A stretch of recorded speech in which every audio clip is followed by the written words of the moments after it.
Assalamualaikum warahmatullahi taala wabarakatuh. Isma Imam Lutfi, anak Abdullah bin Qisbi Ta'lim Al-Lughatul Arabiyyah. Fi hadzal qisah sa'ubayyin al-mabhatsu al-mihnah al-madrasah sanawiyah al-mutawassithah fil fasli asamin. Tetapi sebelum itu ada beberapa hal-hal atau kompetensi dasar yang harus dicapai oleh siswa-siswi itu sendiri. Dan di antaranya yaitu kompetensi dasar 3.9, 4.9, 3.10 dan 4.10. Yang pertama kompetensi dasar 3.9 yang isinya adalah fahmul aswat wal mufradat wal ma'ani fi nusus al muta'alliqu bil mihnah min khilal al-ihtimam bi qawaid al masdar sorry. Yang mana siswa-siswi itu sendiri harus mampu memahami mufradat dan makna ya, terkait materi al-mihnah dan mampu menghubungkannya dengan masdar sorry. Selanjutnya yaitu 4.9 idharul muhadatsat wa tawfir al-muallimat haulul mihnah min khilal al-ihtimam bi qawaid masdar sorry. Di mana siswa-siswi itu mampu menginformasikan terkait materi al-mihnah dan mampu mengaplikasikan ke dalam masdar sorry itu. Selanjutnya kompetensi dasar yang 3.10 tahlilul ifkar min nusus basitoh haulul mihnah min khilal ihtimam bi qawaid al-masdar sorry, yaitu siswa-siswi mampu menganalisis hasil percakapannya atau hasil materi yang dibahasnya terkait materi al-mihnah itu sendiri, dan juga harus mengetahui yang mana masdar sorry baik secara lisan maupun tulisan. Yang terakhir yaitu kompetensi dasar 4.10 yuqaddimu nata'iju tahlil al-ifkar min nusus basithah al-muta'alliqu bil mawdu' al-mihnah min khilal al-ihtimam bi qawaid al-masdar sorry, yaitu mampu menyajikan sebuah data, analisis data terkait materi al-mihnah itu dan mampu mengaplikasikannya ya terkait al-masdar sorry yang berkaitan dengan materi al-mihnah. Yaitu adalah kompetensi dasar atau yang harus dicapai oleh siswa-siswi itu sendiri. Selanjutnya masuk ke materi. Sebelum itu siswa-siswi harus mengetahui mufradat-mufradat yang ada di materi al-mihnah. Dan ada banyak mufradat-mufradatnya. Di antaranya yaitu syurtiyun yang artinya polisi, tobibun yang artinya dokter, al-muallimah itu seorang guru perempuan, dan ada banyak terkait materi al-mihnah. Itu adalah mufradat-mufradatnya ya. Lanjut. Dan siswa-siswi itu harus mampu membuat sebuah contoh yang berkaitan dengan masdar sorry atau yang disebut tarokib ya. Dan masdar itu sendiri artinya adalah isim yang menunjukkan arti tertentu dan tidak terikat dengan waktu dan masa. Beda dengan fi'il. Kalau fi'il adalah yang terikat dengan waktu atau masa. Kalau masdar ini tidak terikat dengan waktu ataupun masa. Dan masdar ini terbagi menjadi dua, yaitu masdar sorry dan masdar mu'awal. Tetapi pada pembahasan kali ini kita cukup membahas masdar sorry saja.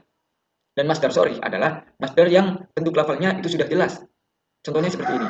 Pada lafaz qira'a itu masdarnya qira'atan.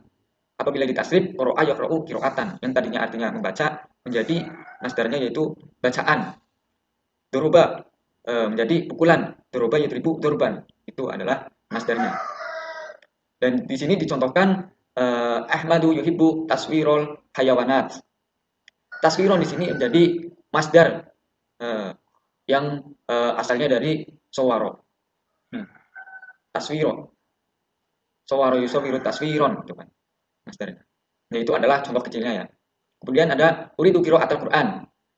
Uridu menjadi fi'il fa'il dan qira'atan ini menjadi masdarnya. Ya, artinya menjadi yang tadinya membaca dimasdarkan menjadi bacaan. Ya, itu adalah contoh dari masdar. Dalam mempelajari bahasa Arab itu tentunya ada beberapa maharoh yang harus dikuasai oleh siswa-siswi itu sendiri. Yaitu ada 4. Yang pertama yaitu dari bacaannya, qiraahnya, terus yang kedua kitabahnya, menulisnya, terus dari al-istima, pendengarannya, dan yang terakhir dari kalamnya, pengucapannya. Yang pertama dari bacaannya. Yang mana guru nantinya akan memberikan sebuah teks yang sudah ada harokatnya atau yang belum ada harokatnya, yang masih gundul ya. Nantinya siswi itu akan membacanya. Apakah dalam membacanya itu benar atau salah. Dan apabila terdapat kesalahan dalam bacaannya yang dibaca oleh siswa itu sendiri, maka sebagai fasilitator alatnya adalah seorang guru, yang nantinya akan membenarkan dari bacaan yang salah yang dibaca oleh siswa itu sendiri. Nah, contoh kecilnya, walidi ya'malu fil madrasah, huwa mudarrisun wa walidati la ta'mal ya rabbatul bait, bla bla bla. Ya, itu adalah contoh kecilnya.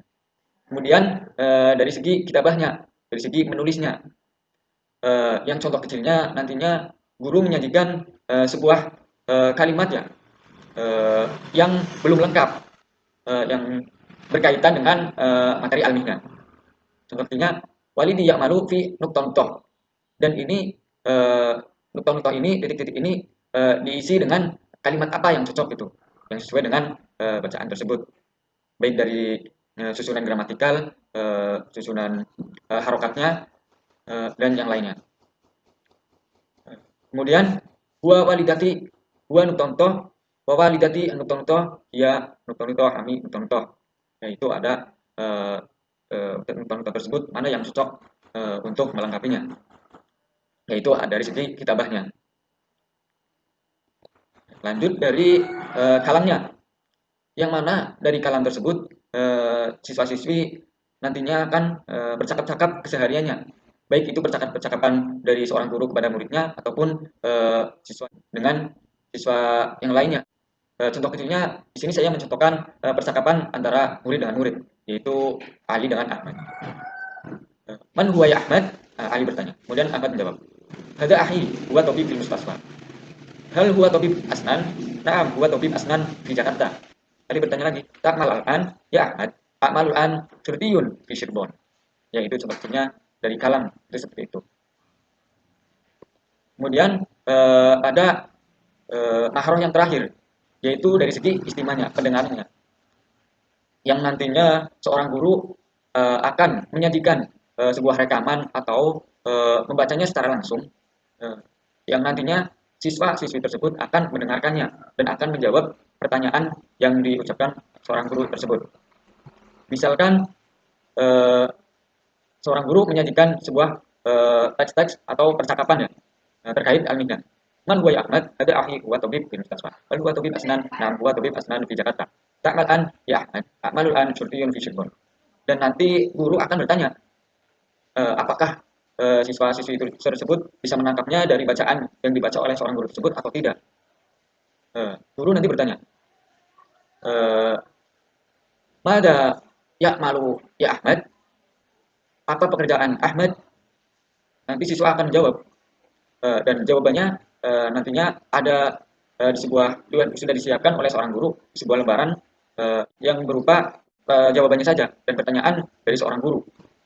Dan jawabannya di situ nantinya di jawaban yang pertama itu ada seorang yang lagi memasak, terus ada seorang polisi lagi mengatur lalu lintas, dan ada seorang dokter di rumah sakit.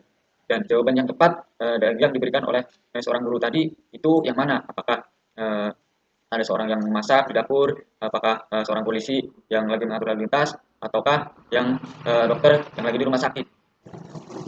Yaitu dan jawabannya adalah Surtiun. Pekerjaan Ahmad adalah seorang polisi. Itu jawabannya. Yaitu jawabannya yang kedua. Yaitu Ahmad adalah seorang polisi. Ya, itu contoh kecilnya seperti itu. Ya, selesai ya. Itu adalah pembahasan dari materi al-Mikdam. Kira-kira seperti itu. Akhirul kalam, wabillahi taufiq wal hidayah. Wassalamualaikum warahmatullahi wabarakatuh.